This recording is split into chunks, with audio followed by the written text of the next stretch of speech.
All right, let's talk some horse racing on Prime Sports Network, playbooksports.com horse report. John Hardoon from the Sheets. How's it going, John? Good. How are you? Doing good. Chad, professional horse trainer. How you doing, Chad? Oh, doing lovely. So, did you enjoy the Breeders' Cup and Flightline? His incredible performance. Yeah, look, I think it's one of those things when you go to any kind of sporting event, whether it be horse racing or anything else. There's two things you want to see. You either want to see just an ultra competitive, exciting, head bobbing finish to the wire, which we saw in races like the Breeders' Cup Dirt Mile and the Distaff, or you want to see a dominant performer be dominant, and that's what we saw. Secretary-esque. Yeah, that's what we saw with Flightline, where he had done everything so easily in every one of his starts, and people, myself included, not Jonathan. Jonathan had already proclaimed him great, but I wanted to see it. I wanted to see it one more time against real competition, and not only that, but we got what we wanted to see with Life Is Good opening up and not laying it down and putting his body on the line. And Flightline just kind of looked at him, and if a horse could laugh, it looked like he was laughing as he went right by him, and nobody else was even close. I mean, it was a fantastic performance, and one that I certainly won't ever forget. What's the next step? Will he be back next year? No, they announced no, retirement Sunday morning. Officially retired. 2.5% of him sold for $4.6 million, making him worth an evaluation of $184 million, which is just completely unheard of. The most expensive horse ever in history before was $70 million for Fuji Pegasus. This horse is now, based on what his 2.5% sold for, is worth $184 million. And they announced today that the stud fee will be $200,000 a pop. Just slightly less than mine. Right. Is Flightline the greatest horse that has had the least amount of starts? Yeah, if that's a thing, sure. I mean, people can argue that McLean's Music was pretty impressive in his one career start. Look, I think that's what sports talk and vlogs and YouTube channels are all about now. I mean, he's put himself in the conversation as one of the greatest of all times, and then just like LeBron and MJ and everything else, it'll all be kind of to each person to kind of make their feelings known. But certainly he has vaulted himself into that conversation. You want to compare his career, compare it to like Sandy Koufax, who had a short career, but is considered one of the all-time greats. That's the way.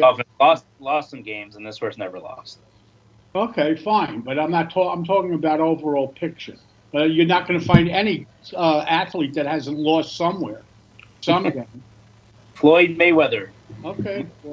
But even, I mean, this is like really, really short. I mean, the evaluation process, as great as he was with the time that he spent on the racetrack, is just, what was it? How many races did he have? Six races. Six races. He won by a combined over 70 lengths. You're not going to see that. So. And would that have been the case with all the other great horses 20, 30, 40 years ago? They would have followed the same path? No. Look, I mean, this is a conversation piece for an entire different video, but the disconnect right now between racing and breeding is tremendous. And 30, 40 years ago, you would have made just as much money on the racetrack, even though you were running for far fewer purses than the breeding shed. But like Jonathan said, he's standing for $200,000. If you get bred to 200 mares in a year, that's a lot of coin. And so because of that, he's worth too much as a stallion prospect than to keep running. You have any idea what the insurances would be on this horse if he ran? It's financially impossible to have kept him running. And that's the thing, where Secretariat, he won the Triple Crown, and he ran again as a 4-year-old. So it's just things are different. Yeah. Listen, the truth of the matter is he's owned by some very high-profile people that have a lot of money and really don't need the money. Hronis, who's the majority owner, is not in dire need of any cash. So, I guess they could have tried to keep him in the game, but it would have cost them a lot of money to keep him running. Yeah, that's the bad part for the fans. Yeah, listen, nothing would have been a bigger kick in the ass to help horse racing than having him run another year, but they didn't. So Why did he get off to such a slow start as a 3-year-old? he didn't get off to a slow start. He was No, hurt. The horse that's like this is that too was the fast. question. So he was He's hurt. too fast for his own good. He listen. If you're 4 years old and only have 6 career starts, obviously there are physical problems along the way. Chad would know better than anybody. He's a trainer and he has to deal with it every day. So he just wasn't healthy enough until he was healthy enough, basically. I guess. There was no other reason. Okay. Well, why would you keep a horse in a stall if he could run? The whole purpose of having a racehorse is to race it. Chad, where are you? Flightline's career's over. It came and it went, blink of an eye. And now it's on to the 4-year-old. Then it's on to another 3-year-old season for 2023. That's the next big step as we start looking. And by the way, we had an opportunity to take a look at some of those contenders. Anybody that sticks out that you just before we start talking about these 2 races, Chad? Anyone that sticks out from the 2-year-old class from the Breeders' Cup? It starts with Forte, the horse that won the Breeders' Cup Juvenile. He wins 3 Grade 1s this year. Did it the right way. Overcame a great stretch battle last time out at Keeneland, beating Loggins, who's a horse that's going to be on a lot of people's radar for Brad Cox. And then came back and beat Cave Rock for Bob Baffert, who was considered the best 2-year-old of the crop. So it starts with Forte. A lot of people will make mention of Bob Baffert's other horses that ran over the weekend on the undercard races: Arabian Night, Arabian Lion.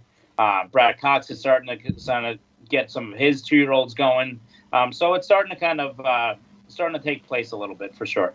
Chad, how many 2-year-olds that won the Breeders' Cup Juvenile went on and won the Derby or any round for them? Street sense. Yeah, okay. Yeah. How many? Very few. Thank you. These races mean nothing for me. I mean, it's a little bit of something to look at and to talk about, but there's no guarantee that any horse that you saw run over the weekend will win the Derby. Yeah, that's something that we'll talk about when we talk about the Derby. Matter of fact, just taking a look at my Derby preview report from this past year that has the information there you just asked, John. Only 2 horses have ever won both the Breeders' Cup Juvenile and the Kentucky Derby: Street Sense and Nyquist. Okay. Just 2. And neither one won the Triple Crown. And I guess Nyquist is an okay. They're both okay sires, I guess. Yeah. So I want to let everybody know, in case you don't know already, that this is it. We're going to now head off to our Patreons for the 2 races that we're going to handicap on today's show. So no free races coming up until the end of the month.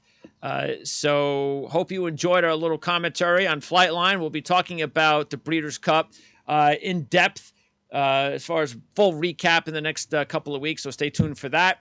And then we'll also take a look at what's coming up for 2023 on the same show with Chad.